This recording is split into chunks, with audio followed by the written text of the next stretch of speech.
La piedra de toque de la religión cristiana auténtica es lo que ésta enseña acerca de la persona y de la obra de Cristo. La prueba ácida de la fe verdadera estriba en la respuesta que se dé a la pregunta que Cristo hizo a Pedro: ¿quién dicen los hombres que soy yo? En tiempos modernos, celosos misioneros propalan agresivamente por doquier enseñanzas ajenas a lo que el Antiguo y Nuevo Testamento enseñan, y muy particularmente propagan ideas trasnochadas acerca de la persona y de la obra de Cristo. Estos se cuidan de no llamar a Jesús Señor, mientras que el Nuevo Testamento más de 140 veces conecta el título de Señor al nombre del Señor Jesucristo. Dicen que Jesucristo, en su estado preexistente, era el arcángel Miguel.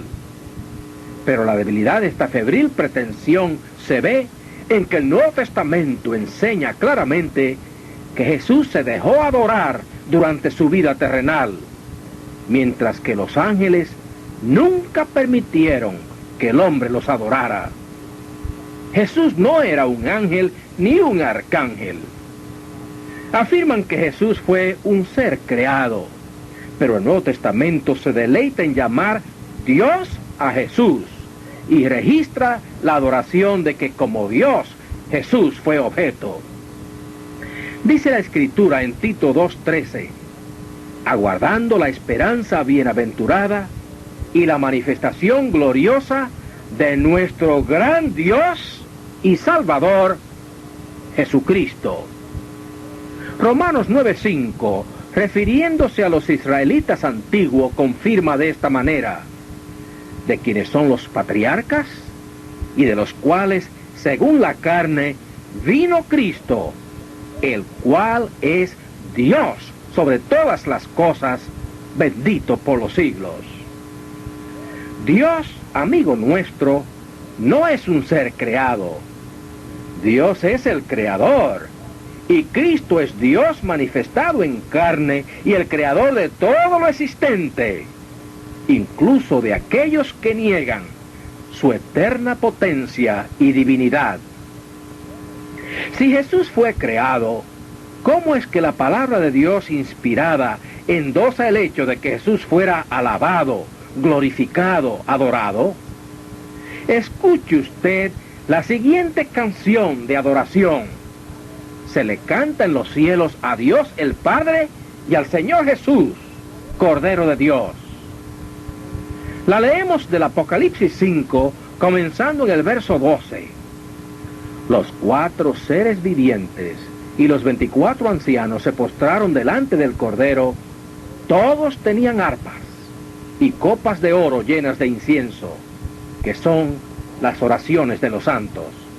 Y cantaban un nuevo cántico diciendo: digno eres de tomar el libro y de abrir sus sellos, porque tú fuiste inmolado, y con tu sangre nos has redimido para Dios, de todo linaje, y lengua, y pueblo, y nación.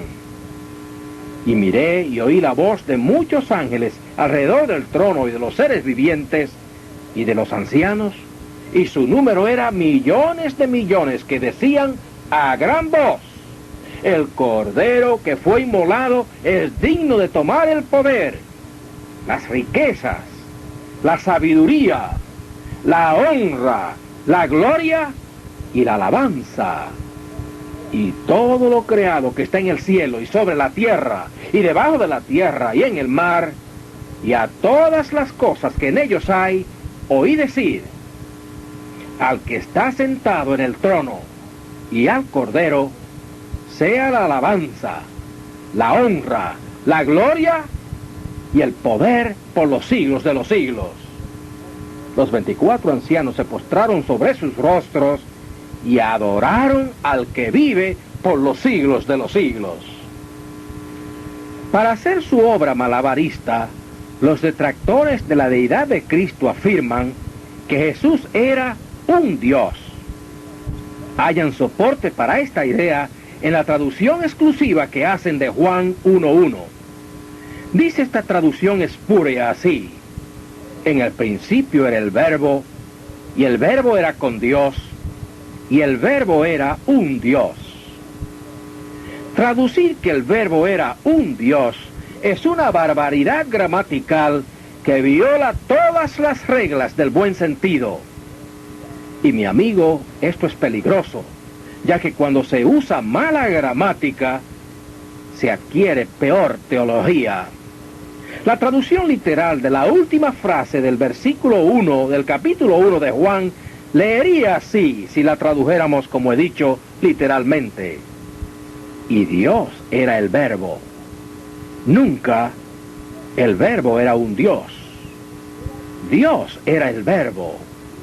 El artículo indefinido un simplemente no está en la construcción de Juan 1:1 en el idioma original, ni tampoco en los idiomas a que la Biblia se ha traducido, excepto en la traducción antigramática que los menguadores de la deidad de Cristo han producido. Al traducir mal que el Verbo era un Dios, conduce al supuesto de que Juan se refería a un Dios de menor categoría, de calidad inferior, y no igual al verdadero Dios. Pero nosotros nos preguntamos, ¿en cuántos dioses es que creen los que denigran la deidad de nuestro Señor? Hay un solo Dios verdadero. Esta verdad, por un lado, la reconocen ellos, pero por el otro nos dicen que hay un Dios y un diosito de menor categoría. El mismo Juan que escribió Juan 1:1 fue quien vio, oyó y luego escribió la escena de adoración que leímos hace un ratito en Apocalipsis 5. En ella Juan describió a Dios el Padre sentado en el trono y a su lado al Cordero de Dios que quita el pecado del mundo, Cristo Jesús. La calidad de adoración que salía de los 4 seres vivientes, de los 24 ancianos, de los muchos ángeles alrededor del trono y de los millones y millones de otras criaturas, era la misma, del mismo quilate, de la misma categoría. Dios y el Cordero fueron adorados al mismísimo nivel.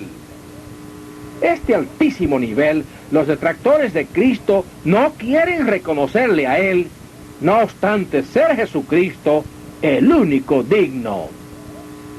El Cordero fue visto aquí con Dios y como Dios. No se le ofreció una clase mejor de alabanza y de adoración a Dios el Padre y otra de menor cuantía al Cordero. Las dos personas, el Padre y el Hijo, son unidas en esta visión que, de paso sea dicho, es una cosa muy común que ocurre en el libro del Apocalipsis. Amigo nuestro, Jesús es Dios. Como Dios, fue adorado por Tomás el Dídimo, el cual llamó al Jesús resucitado Señor mío y Dios mío. Jesús no lo corrigió por adorarle.